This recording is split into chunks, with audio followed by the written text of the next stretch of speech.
আসসালামু আলাইকুম। শাপলার স্বপ্ন থেকে সবাইকে স্বাগতম। আজ 18 রোজা, সবাইকে রমজান মোবারক। কী করবো, অসুস্থ শরীরে তবুও রান্না করতে হয়। সকালে পরোটা তৈরি করলাম, আমার হাজবেন্ড সেও অসুস্থ, সেও খেতে পারতেছে না, নানান টেনশনে সেও কিছু খেতে পারতেছে না। কী দিয়ে করে দিলাম, পাতাকপি, গাজর, আলু দিয়ে ভাজি করেছিলাম, আর তার সাথে ছোটো মাছ ট্যাংরা দিয়ে তরকারি ছিল, তাই দিয়ে সকালে চালিয়ে নিয়েছিলাম।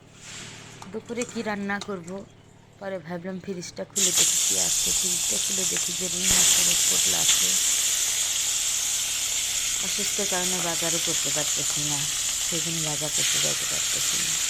রুই মাছ ভালোভাবে দিয়ে হলুদ, লবণ, মরিচ ভালোভাবে মাখিয়ে নিয়ে 10 মিনিট রেখেছিলাম।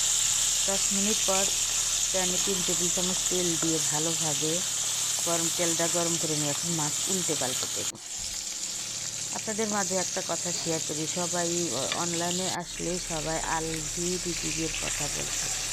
পুরুষ জাতি তো খারাপ, পুরুষ জাত যে কী খারাপ। 50 বছর সংসার করলেও তার যে পুরুষের দেহে তাকে কোনো দিন ভালো করা যায় না। সে হাজার যত সৌন্দর্য হোক, তাদের মনের ভিতর এক, বাইরে এক, মনের ভিতর এক। শুধু এই ছোটো বাচ্চাটার কী হবে সেটাই ভাবতেছে। অনেকেই ভাবে কেন সে মারা গেল। কম কষ্টে এক ব্যক্তি স্বামী সন্তান ছেড়ে, স্বামী তো আগেই ছেড়ে যায়, কিন্তু সন্তানকে কেন ছাড়ে জানে? যখন তার ঐশ্বর্য হয় তাহলে দিক থেকে যায়, তখন সে মারা যায়। আল্লাহ তাকে ভেস্তে নসিব করুক, এই দোয়া সবাই করা লাগবে। আরও শয়তানকে ধরে এনে গণধোলাই দিয়ে মারতে হবে। নেপাল থেকে আসা 2 ঘন্টার মধ্যে চলে আসাতে আসলে আসবে না, তার মনে শয়তান, তাকে কথা না বলি রোজার জন্য।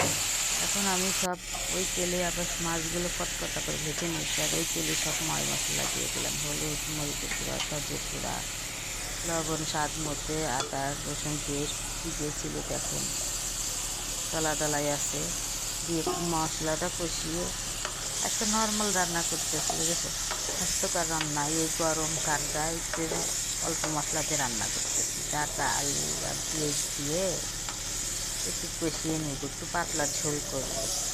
যাতে জানি এই গরমে সারাদিন রোজা রেখে জানি খাবার খেয়ে শরীরটা আবার আরও বেশি অসুস্থ না হয়, তাই জন্য অল্প ঝাল মশলা দিয়ে, বেশি ঝাল মশলা দিব না। এইভাবে একটু ভালোভাবে কষিয়ে নেব 5 মিনিট।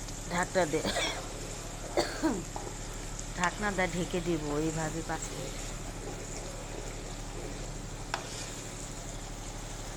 মনের শান্তি বড় শান্তি। মনে যদি শান্তি না থাকে, রান্না বান্না কোনো কিছুই মনোযোগ থাকে না। কী করব ভাই, ভালো লাগে না। তারপরে দিয়ে দিলাম 1 আঁটু ঝোল, মানে আজকে যে পাতলা ঝোল হবে সেদিন 1 আঁটু ঝোল দিয়েছি তরকারি দিয়ে। একে একে সব মাছগুলো এখন সেই পানি ঝোল একটু ফুটতে ফুটতে দিয়ে দিলাম। মাছ কিন্তু অনেকগুলো রান্না করেছি, 6 পিস মাছ, মানুষ হলো বাসায় 2 জন, 6 পিস মাছ রান্না করেছি। তরকারিতে থেকেই যাবে, সবাই অসুস্থ, কে খাবে? দেখেন তরকারি এখন ফুটিয়ে এসেছে, এখন উপরে একটু ধনে পাতা দিয়ে, টাটকা বাগান থেকে ধনে পাতা নিয়ে এসেছি, দিয়ে এখন রেখে হয়ে গেছে। এভাবে রান্না করলে এরকম গরমে শরীর স্বাস্থ্য ভালো থাকবে। আমার রেসিপিটা যদি ভালো লাগে একটু শেয়ার করে দিন না ভাই, এত কষ্ট করি রোজার দিনে, তাও একটু শেয়ার করে দেন না। লাস্টে একটু আমার একটা অভ্যাস, ভাজা জিরের গুঁড়ো দিয়ে পরিবেশন করি। আমি আর আমার হাজব্যান্ড অসুস্থ শরীরের মুখে খেয়ে নিলাম, তবুও ভালো লাগলো। রেসিপিটা ভালো লাগলে সাবস্ক্রাইব